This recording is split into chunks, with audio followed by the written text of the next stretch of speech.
Hey everybody, Economic Ninja here. I got a story about real estate today, and I'm going to be honest with you. Sometimes you just can't fix stupid. Now, we've talked about the other day, or about a week ago, a video I did about the two scenarios in which real estate could keep going up, right? Even in this environment where real estate's starting to deflate, days on market are extending in hot areas, prices are starting to come down, or they're starting to level off, at least with their asking prices, and then you're starting to see some of the lower end real estate like condominiums in my area coming down in price.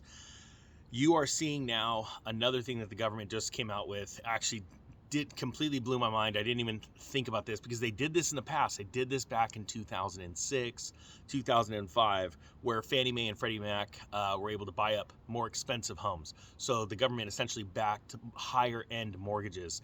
And this absolutely is not going to help, but they do know one thing. They know that the top falls, the real estate falls in the higher markets first, and then they come down. So in Business Insider, again, it's linked in the description below, the government's response to making home ownership more attainable is buying $1 million mortgages. There's 3 bullet points I'm going to say, and then we'll talk about it. First one, Fannie Mae and Freddie Mac will soon buy mortgages of nearly $1 million in high-priced markets. Higher loan limits required by law come as a price surge at historic pace across the U.S. And then third, the agency aims to make homes attainable, but they're just catching up to a runaway market. So first off, I want to tell you this. Going out and making $1 million mortgages more attainable is not helping the housing market, all right? That is going to fuel speculation.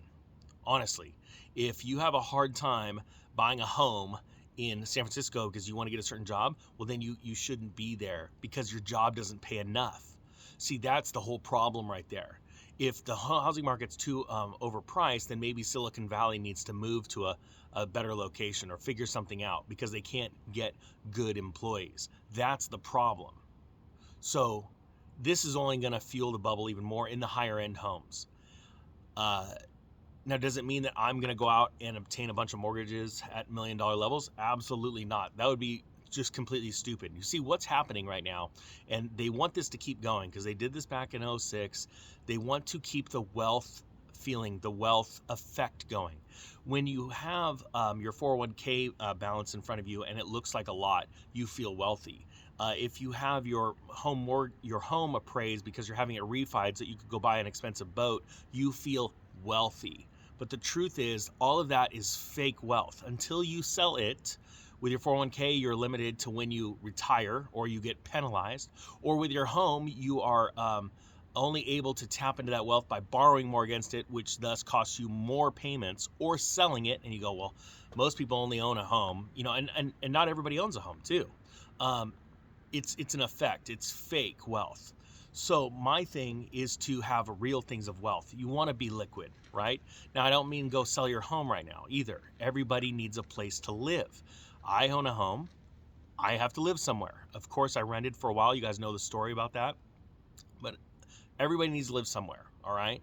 Another question people are asking me, they say, well, should I hold off on building or should I hold off on buying a house right now? And my easiest question is the payment the same as rent? If it's the same as rent, you're crazy not to, because you have other benefits of owning a home. That's my thing. Not financial advice, but it's, to me, very, easy to figure that one out. But if you're going out and you're reaching and you're spending a lot of money out of your own budget to go buy a house that you really can't afford because the monthly payments are so expensive, then yeah, maybe you shouldn't consider that. This will fuel speculation. And the truth is, when this next correction happens in the real estate market nationwide, the government's going to be on the hook for all these these expensive mortgages with people that probably shouldn't have been buying those houses in the first place. We used to live in a country where you needed to come up with 20%. Now that won't even be an issue here with these Fannie and Freddie backed mortgages. Mortgages were also a lot shorter. They were 7 years, they were 10 years, 20-year mortgages. They keep getting extended because that grip, that debt slavery system keeps getting tighter and tighter. It's like a leash around your neck. So I wanted to bring this to you. Again, the story is going to be linked below. This is only going to fuel speculation in the higher end markets. It's only going to last for a certain amount of time. It didn't last very long. It lasted a couple years in the last crisis. It's not going to last very long this time because this issue is just so much worse because of the inflation story. Back in 2006, guys, remember, we didn't have soaring food prices, soaring electrical costs. I mean, they were going up over time because of the destruction of the currency, right? That's a normal thing with any fiat currency, but we didn't have back then the inflation levels that we have now. So I don't think that this is going to be as long lasting as the housing bubble in the early 2000s. All right, guys, I hope you got something out of this. Thank you so much. The Economic Ninja is out.